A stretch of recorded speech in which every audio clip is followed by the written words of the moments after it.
Le coup de tocsin. Le coup de tocsin, qui est un coup de bonne nouvelle du côté d'Alexandre Cuiraget-Preval, avocat au barreau de Paris. Bonjour à vous. Bonjour Clémence. Alors, ça fait du bien, hein. Vous venez nous annoncer des éléments un peu concrets, un peu techniques d'ailleurs, si j'ai bien compris, mais qui se révèlent être, au fond, si on a un bon avocat, et vous en êtes un, une bonne nouvelle. Alors, expliquez-nous. Alors, une bonne nouvelle, mais après, je vais mitiger cette bonne Ah nouvelle si non, vous bah non. voulez bien, Clémence. Ouais, il faut qu'on... Alors, la bonne nouvelle, Oui. c'est que le Conseil d'État, donc la plus haute juridiction de l'ordre administratif en France, a pris une décision le 18 novembre dernier, 2024, sur le recours d'une dame qui s'était vue infliger 2 forfaits post-stationnement. Alors, vous connaissez tous maintenant le forfait Eh oui, post-stationnement. malheureusement, on connaît, oui. En fait, depuis une loi de 2018, il n'y a plus de contravention si vous ne payez pas à l'eurodataire. Donc, ce n'est plus une peine pénale, mais c'est simplement un forfait de stationnement qu'on vous inflige à rebours. Et donc, une fois passé le temps où vous auriez dû eurodater, donc payer votre stationnement dûment dû, justement. Alors, première chose, c'est que vous voyez bien déjà qu'il y a un souci. C'est qu'avant, c'était de l'ordre judiciaire, de l'ordre pénal. Alors, certes, c'était de petites amendes, ça n'allait pas sur votre casier judiciaire, etc., etc. Mais c'était la force publique avec ses règles de procédure pénale qui s'appliquaient quant à l'administration de la preuve, notamment. Or, il y avait quelque chose, c'était que c'était des agents assermentés, des agents de police qui mettaient les contredanses. Or, maintenant, ça passe dans le privé. C'est-à-dire que ce sont les communes directement qui disent non, non, c'est plus une peine, c'est simplement un forfait de stationnement. Et donc, on peut déléguer cette tâche à des entreprises privées. Et donc, vous voyez des bagnoles qui viennent scanner, vous savez, les plaques d'immatriculation, qui disent ah, vous ne l'avez pas payé. Donc, on vous envoie un forfait. Alors, qu'a décidé le Conseil d'État? C'est que, eh bien, c'était à ces entreprises et donc à la commune in fine, ou à l'agglomération, etc., de prouver que si vous aviez été géolocalisé par ces dites voitures qui scannent les plaques, eh bien vous étiez bien à l'endroit où on prétendait que vous étiez. Vous savez qu'il peut y avoir des défauts de géolocalisation. Et donc c'est à cette société de prouver que vous étiez bien là, notamment avec des photographies à l'appui. Et ce n'est pas à vous de rapporter la preuve inverse. Oui. Donc ça, c'est une Parce très que bonne nouvelle. Parlons quand même de là où on en était jusqu'à maintenant. Pour contester un scanner fait par ces voitures automatiques affreuses là, qui passent partout avec leur scanner, il fallait d'abord déjà prépayer, enfin réserver de l'argent, donc c'est déjà bon. Donc souvent déjà c'est rédhibitoire parce que les gens se disent je vais pas, tant qu'à faire de payer, tant qu'à faire payer direct plutôt que de payer et contester. Donc contester en attendant, et la charge de la preuve reposait sur la personne qui contestait qui devait expliquer pourquoi c'était faux. Voilà. Voilà, exactement. Et donc là, c'est inversé. Donc c'est une très bonne nouvelle. Donc deux choses très positives. Donc déjà, honneur à cette dame qui, pour 2 contredanses, 2 forfaits post-stationnement, est allée jusqu'au Conseil d'État. Ouais. Alors vous savez que pour contester au Conseil d'État, il faut prendre un avocat après le Conseil d'État. Ça coûte des milliers d'euros, du temps, de la fatigue. Oui. Donc cette dame a eu parfaitement raison. Et je tiens à le dire à nos auditeurs, enfin, ça vaut parfois le coup de se défendre. Pour nous tous, en fait. Ouais. Pour nous tous, je le dis, par exemple, j'ai certains de mes voisins, je doute qu'ils écoutent Tocsin, mais si jamais ils le font, je les salue, avaient fait une procédure contre l'installation d'éoliennes. Eh bien, ils ont gagné au final. Donc, voilà, tout n'est pas perdu. Il y a des petits actes qui peuvent mener comme ça une petite résistance pied à pied. Il ne faut pas désespérer de tout en permanence. On peut avoir de bonnes décisions. Et en l'occurrence, c'est une bonne décision du Conseil d'État qui dit que non, on peut se défendre. Et avec des avocats, vous pourrez vous défendre maintenant. Donc, vous pourrez appeler Tocsin, réclamer des coordonnées de conseil pour contester vos contredanses. Maintenant, on a des outils juridiques pour le faire. Oui. Ce étant dit, ça, c'était la bonne nouvelle. Mais ça évoque quand même quelques sujets.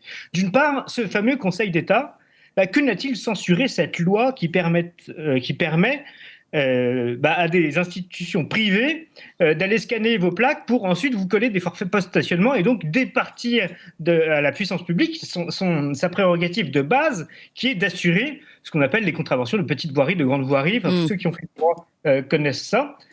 Mais plus avant, le Conseil d'État, qu'est-ce que c'est à l'origine? C'est une institution qu'on appelle libérale dans le bon sens du terme, c'est-à-dire qui défend les libertés publiques.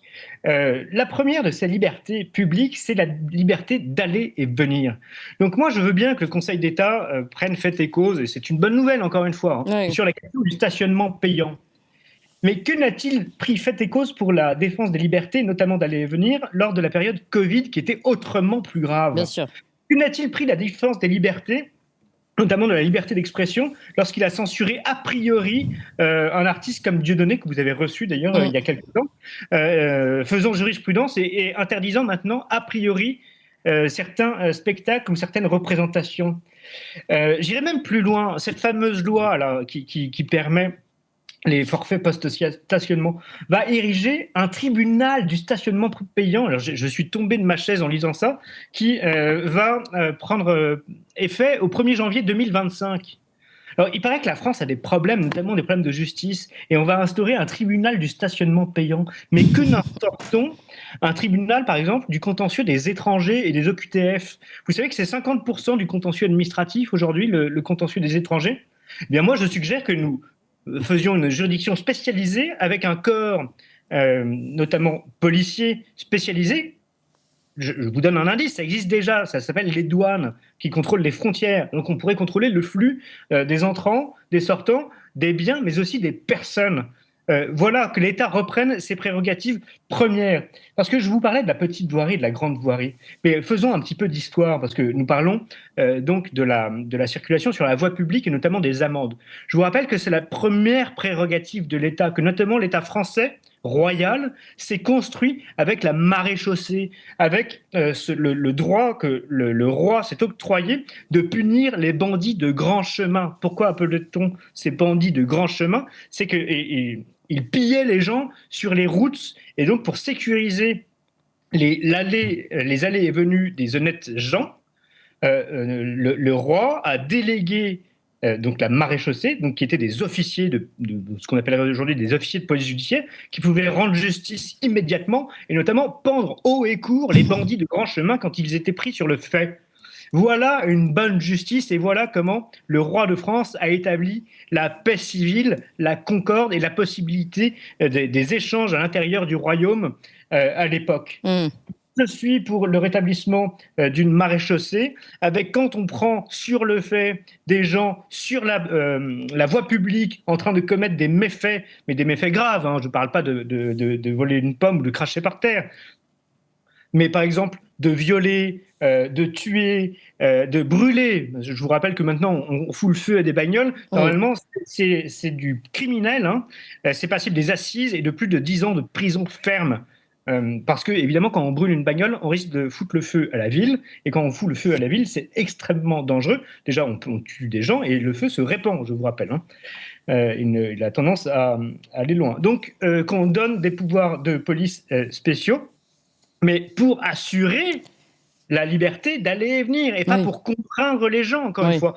Bon, cette décision du Conseil d'État est sympathique, hein, je voulais vous donner une bonne nouvelle, parce qu'on râle souvent, mais j'entendais Guilain Benessa tout à l'heure parler du juge comme un anti-pouvoir, il a évidemment parfaitement raison. Vous voyez qu'il s'attaque à des babioles, mais en revanche, quand il s'agit de choses essentielles, des libertés fondamentales, de la mission première de l'État, et bien là, il n'y a plus personne. On a une serpillière, une carpette qui, au lieu d'orienter l'État vers ses missions fondamentales, et encore une fois, la liberté d'aller et venir en toute sécurité dans notre pays. Je parle pour les honnêtes citoyens, parce que la liberté d'aller et venir, elle va pour les migrants, pour les OQTF, pour les délinquants, etc. En revanche, pour vous et moi qui essayons de respecter tant soit peu la loi, eh bien là, ça devient impossible. On vous colle des amendes quand vous vous garez mal ou trop longtemps. On vous empêche de circuler, d'aller en ville, en voiture. Oui, je rappelle par parenthèse que 90% des mouvements de voiture, c'est pas pour le plaisir, pour prendre son 4x4 pour aller défoncer des forêts. Non, c'est pour aller travailler ou faire ses courses ou déposer ses enfants à l'école. C'est pas, les gens ne se tapent pas des heures de bouchon pour les beaux yeux d'Hidalgo pour la faire chier, pour polluer Paris. C'est par nécessité la plupart du temps. Je sais pas, moi j'habite à la campagne. Je ne vais pas dans les bouchons parisiens par plaisir, juste pour pour voir les paysages de banlieue ou respirer le bon air de Madame Hidalgo. Oui, et sur cette géométrie variable, Alexandre Cagé-Préval, puisque vous parlez de la liberté de circulation à géométrie variable, on rappelle que pendant le Covid, il y a eu des circulaires qui sont passées avec mot d'ordre de ne pas embêter les banlieues, de ne pas les surcontrôler dans cette interdiction d'aller et venir, justement. Donc on voit bien, en effet, vous avez raison de le préciser, qu'il faut contraindre le citoyen, mais le bon citoyen. Évidemment, et dans tous les sens, et je reprends cet exemple de la bagnole, vous savez que les produits dérivés perçus par l'État, donc des taxes directes ou indirectes sur la voiture et sur les carburants, représentent le même revenu pour l'État que l'impôt sur le revenu. Donc, et généralement, comme ce sont les gens qui travaillent, ils payent double. Non, pas que, mais qui utilisent massivement leur voiture, en fait, c'est une double peine pour les actifs, qui payent 2 fois en fait l'impôt sur le revenu, une fois directement et une fois par le biais de leur véhicule nécessaire pour la bonne santé économique du pays. Mais vous l'avez très bien dit, c'est comme d'habitude, et ce qu'on dit à chaque fois sur cette antenne, c'est le 2 poids 2 mesures. Il y a ceux qui peuvent payer, qui doivent payer et qu'on doit tabasser, les gilets jaunes, les sans-dents, les connards, etc. Et ceux à qui, de toute façon, tout est possible parce qu'ils font peur et en plus, ils ne sont pas solvables, vu qu'ils ils dépendent directement des subsides et des prébendes de nous, parce que l'État, c'est nous. Contrairement à ce que disait François Hollande, c'est gratuit, c'est l'État qui paye. Non, non, c'est nous qui payons et nos descendants, parce que l'emprunt d'aujourd'hui, c'est l'impôt de demain, comme chacun sait. Bref, petite bonne nouvelle, n'hésitez pas à contester vos forfaits post-stationnement. Il y a beaucoup de choses à faire. En tout cas, contestez en règle générale, en permanence. Ne lâchez aucun bout de millimètre de terrain à cet État qui nous veut du mal, parce qu'à chaque fois, au moins, on les paralyse, on les embête. Alors, faisons de la guérilla légale, j'ai envie de dire. Oui, c'est intéressant. Je ne vais pas appeler à la guérilla officielle, sinon je vais finir en prison, et vous aussi, chère Clémence, et j'ai pas du tout envie. Mais en tout cas, utilisez tous les moyens légaux que vous avez en votre possession, retardez au maximum les paiements à l'État, contestez tout, faites des recours, organisez-vous en association, faites des levées de fonds, sollicitez des avocats comme moi et comme d'autres. Alors, on sera obligé de vous faire payer un petit peu parce que nous aussi, on doit gagner notre vie, mais on vous fera des prix, on trouvera des solutions pour contester au maximum cet État. Plus on va l'embêter de partout, plus on accélérera sa chute et son effondrement. Ça n'est pas loin. Encore quelques petits coups de boutoir, camarades, et nous y arriverons. Ouais, et on rappelle d'ailleurs donc ce courage de cette femme qui, pour deux amendes forfait post-stationnement, est allée jusqu'au Conseil d'État. C'est 35 €, vous savez. C'est ça, et qui a gagné, et qui donc a gagné pour les autres. Vous pouvez donc maintenant, vous avez compris, la charge de la preuve reposant sur cette entreprise privée qui avait des petites voitures à scanner là, qui vous met les amendes, eh bien, vous pouvez contester beaucoup plus facilement qu'avant. Donc, ne lésinez pas sur le sujet pour mettre en place cette guérilla légale, comme l'a dit Alexandre Cagé-Préval. Merci encore, Alexandre. Et